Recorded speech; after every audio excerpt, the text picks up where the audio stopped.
Hi friends, welcome to I Choose Kitchen.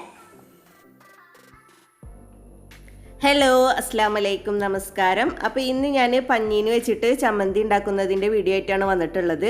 ഇത് നമുക്ക് എളുപ്പത്തിൽ തന്നെ ഉണ്ടാക്കിയെടുക്കാൻ പറ്റും, നല്ല ടേസ്റ്റിയാണ്. നമുക്ക് ഈ ഒരു ചമ്മന്തി ഉണ്ടെങ്കിൽ പിന്നെ ചോറിന് വേറെ കറികളൊന്നും ആവശ്യം ഉണ്ടാവില്ല. അത്രയും നല്ല ടേസ്റ്റി ആയിട്ടുള്ള ഒരു ചമ്മന്തിയാണിത്. അപ്പോൾ ഇതാണ് പഞ്ഞീന്. ഞങ്ങളുടെ അവിടെയൊക്കെ ഇതിന് പഞ്ഞീന് എന്നാണ് പറയുക. ചില സ്ഥലങ്ങളിൽ ഇതിന് മീൻമുട്ട എന്ന് പറയും തോന്നുന്നു. ഞങ്ങളുടെ അവിടെ പഞ്ഞീന് എന്നാണ് പറയുക. അപ്പോൾ നമ്മളിപ്പോൾ ഇത് വെച്ചിട്ടാണ് ചമ്മന്തി ഉണ്ടാക്കാൻ പോണത്. പഞ്ഞീന് കുറച്ചുള്ളെങ്കിൽ നമുക്ക് ഈ ചമ്മന്തി ഉണ്ടാക്കിയെടുക്കാം. അപ്പോൾ നമുക്കിത് എങ്ങനെയാണ് ഉണ്ടാക്കുന്നതെന്ന് നോക്കാം. അതിന് മുന്നേ എൻ്റെ ചാനൽ ആദ്യമായിട്ട് കാണുന്നവരാണെങ്കിൽ അല്ലെങ്കിൽ ഇതുവരെ സബ്സ്ക്രൈബ് ചെയ്യാത്തവരാണെങ്കിൽ ഒന്ന് സബ്സ്ക്രൈബ് ചെയ്തേക്കണേ. സബ്സ്ക്രൈബ് ചെയ്യുമ്പോൾ തൊട്ടടുത്തൊരു കുഞ്ഞ് ബെല്ലൈക്കൻ കാണാം. അത് ക്ലിക്ക് ചെയ്യുമ്പോൾ 3 ഓപ്ഷൻസ് വരും. അതിൽ ഓൾ ക്ലിക്ക് ചെയ്യണം. എങ്കിലേ ഞാൻ വീഡിയോസ് അപ്ലോഡ് ചെയ്യുമ്പോൾ നിങ്ങൾക്ക് നോട്ടിഫിക്കേഷൻ കിട്ടുള്ളൂ. അപ്പോൾ നമുക്ക് ഒട്ടും തന്നെ സമയം കളയാതെ വീഡിയോയിലേക്ക് കിടക്കാം.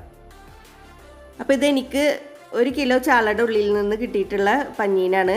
ഇത്ര ഇല്ലെങ്കിലും നമുക്ക് ഈ ചമ്മന്തി ഉണ്ടാക്കിയെടുക്കാൻ പറ്റും. അപ്പോൾ ഇത്ര അധികം വേണമെന്നൊന്നുമില്ല, കുറച്ചുണ്ടായാലും നമുക്ക് ഈ ചമ്മന്തി ഉണ്ടാക്കിയെടുക്കാം. അപ്പോൾ ആദ്യം നമുക്ക് ഈ പഞ്ഞീനൊന്ന് ഫ്രൈ ചെയ്തെടുക്കണം. മുളക് പൊടിയും മഞ്ഞൾപ്പൊടിയും ഉപ്പും മാത്രം ചേർത്തിട്ടാണ് നമ്മൾ ഫ്രൈ ചെയ്തെടുക്കുന്നത്. വേറെ മസാലകളൊന്നും നമുക്ക് ഇതിലേക്ക് ചേർത്ത് കൊടുക്കേണ്ട ആവശ്യമില്ല. അപ്പോൾ ഞാൻ ഇതിലേക്ക് 1/2 ടീസ്പൂൺ മുളക് പൊടിയും 1/4 ടീസ്പൂൺ മഞ്ഞൾപ്പൊടിയും ഇട്ട് കൊടുത്തിട്ടുണ്ട്. പിന്നെ ആവശ്യത്തിനുള്ള ഉപ്പും ചേർത്തിട്ട് നമുക്ക് നന്നായിട്ടൊന്ന് മിക്സ് ചെയ്ത് കൊടുക്കാം. എന്നിട്ട് നമുക്ക് ഫ്രൈ ചെയ്തെടുക്കാം. അപ്പോൾ പഞ്ഞീന് ഫ്രൈ ചെയ്തെടുക്കാൻ വേണ്ടിയിട്ട് ഞാനൊരു പാൻ അടുപ്പത്ത് വെച്ചിട്ടുണ്ട്. പാൻ ചൂടായാൽ നമുക്ക് അതിലേക്ക് കുറച്ച് വെളിച്ചെണ്ണ ചേർത്ത് കൊടുക്കാം. ഇതിലേക്ക് വെളിച്ചെണ്ണ യൂസ് ചെയ്യുന്നതാണ് നല്ലത്, അപ്പോഴാണ് കൂടുതൽ ടേസ്റ്റ് ഉണ്ടാവുക. ഇനി ഇതിലേക്ക് നമുക്ക് പഞ്ഞീന് ഇട്ടിട്ട് ഫ്രൈ ചെയ്തെടുക്കാം. അപ്പോൾ പഞ്ഞീന് ചിലപ്പോൾ പൊട്ടിത്തെറിക്കാൻ സാധ്യത ഉണ്ട്. അപ്പോൾ മൂടി വെച്ചിട്ട് ഫ്രൈ ചെയ്തെടുത്താൽ മതി. മീഡിയം ഫ്ലെയിമിൽ വെച്ചിട്ട് ഫ്രൈ ചെയ്തെടുത്താൽ മതി. ഇടയ്ക്കൊന്ന് മൂടി തുറന്നിട്ട് ഇളക്കി കൊടുക്കണം.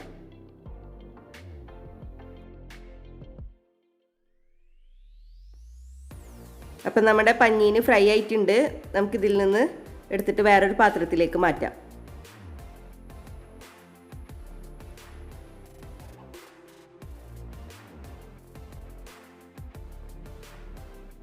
ഇനി നമ്മൾ ഈ പഞ്ഞീന് ഫ്രൈ ചെയ്തെടുത്തിട്ടുള്ള ഈ എണ്ണയിൽ തന്നെയാണ് നമ്മൾ ചമ്മന്തിയുടെ ബാക്കി കാര്യങ്ങളും ചെയ്യുന്നത്.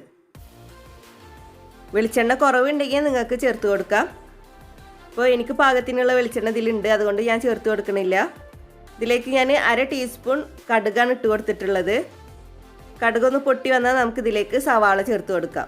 മീഡിയം സൈസ് വലുപ്പത്തിലുള്ള ഒരു സവാള നീളത്തിൽ അരിഞ്ഞിട്ടാണ് ഞാനിപ്പോൾ ചേർത്ത് കൊടുത്തിട്ടുള്ളത്. എന്നിട്ട് നമുക്ക് നന്നായിട്ടൊന്ന് വഴറ്റി കൊടുക്കാം.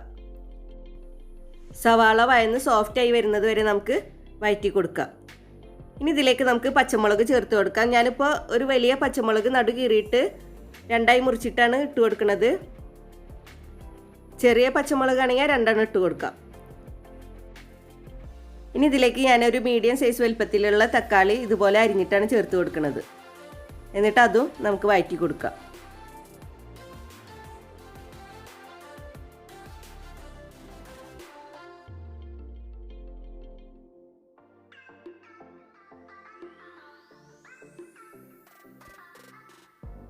ഇപ്പോൾ തക്കാളി സവാളയും വഴന്നു വന്നിട്ടുണ്ട്. ഇനി നമുക്കിതിലേക്ക് പൊടികൾ ചേർത്ത് കൊടുക്കാം. പൊടികൾ എന്ന് പറയുമ്പോൾ ഒരുപാട് പൊടികളൊന്നുമില്ല കേട്ടോ. മുളക് പൊടി മഞ്ഞൾപ്പൊടി മാത്രം നമുക്ക് ഇതിലേക്ക് ചേർത്ത് കൊടുത്താൽ മതി. അപ്പോൾ ഇതിലേക്ക് നമുക്ക് 1/2 ടീസ്പൂൺ മുളക് പൊടിയും 1/4 ടീസ്പൂൺ മഞ്ഞൾപ്പൊടിയും ഇട്ട് കൊടുത്തിട്ട് നന്നായിട്ടൊന്ന് വഴറ്റി കൊടുക്കാം. ആ പൊടികളുടെയും പച്ചമണം മാറണ വരെ നമുക്ക് നന്നായിട്ടൊന്ന് വഴറ്റി കൊടുക്കാം. നമുക്കിതിലേക്ക് കുറച്ച് കറിവേപ്പിലയും ഇട്ട് കൊടുക്കാം. ഇനി ഇതിലേക്ക് നമുക്ക് ഒരു പിടി തേങ്ങ ചിരകിയത് ചേർത്ത് കൊടുക്കാം.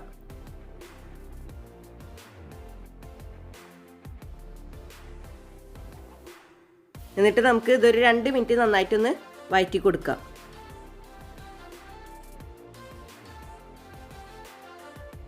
ഇതിലേക്ക് ആവശ്യത്തിനുള്ള ഉപ്പും കൂടി ചേർത്ത് കൊടുത്തിട്ട് നമുക്ക് നന്നായിട്ടൊന്ന് മിക്സ് ചെയ്ത് കൊടുക്കാം.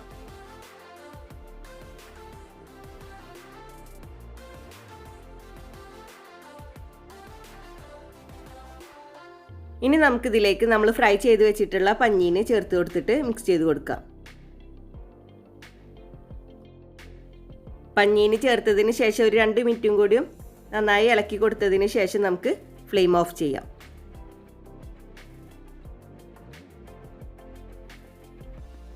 അപ്പോൾ നമ്മുടെ പഞ്ഞീൻ കൊണ്ടുള്ള ചമ്മന്തി റെഡി ആയിട്ടുണ്ട്. ഇത് നമുക്ക് എളുപ്പത്തിൽ തന്നെ ഉണ്ടാക്കിയെടുക്കാനും പറ്റും, നല്ല ടേസ്റ്റിയാണ്. അപ്പോൾ ഈ ഒരു ചമ്മന്തി ഉണ്ടെങ്കിൽ നമുക്ക് പിന്നെ ചോറിന് വേറെ കറികളൊന്നും ആവശ്യം ഉണ്ടാവില്ല. അത്രയും നല്ല ടേസ്റ്റി ആയിട്ടുള്ള ഒരു ചമ്മന്തിയാണിത്. അപ്പോൾ എല്ലാവർക്കും ഇഷ്ടപ്പെട്ട് കാണുമെന്ന് വിചാരിക്കുന്നു. എല്ലാവരും ട്രൈ ചെയ്ത് നോക്കണം. ട്രൈ ചെയ്തിട്ട് ഫീഡ്ബാക്കൊക്കെ അറിയിക്കണം. ഇനിയും ഇതുപോലുള്ള വീഡിയോസുമായി വരാൻ നിങ്ങൾ എൻ്റെ ചാനൽ സബ്സ്ക്രൈബ് ചെയ്യണം. സബ്സ്ക്രൈബ് ചെയ്താൽ ബെല്ലൈക്കൺ ക്ലിക്ക് ചെയ്യാൻ മറക്കരുത്. എങ്കിലേ ഞാൻ വീഡിയോസ് അപ്ലോഡ് ചെയ്യുമ്പോൾ നിങ്ങൾക്ക് നോട്ടിഫിക്കേഷൻ കിട്ടുള്ളൂ. വീഡിയോ ഇഷ്ടപ്പെട്ടാൽ ലൈക്ക് ചെയ്യുക, ഷെയർ ചെയ്യുക. Please subscribe, comment, like and share.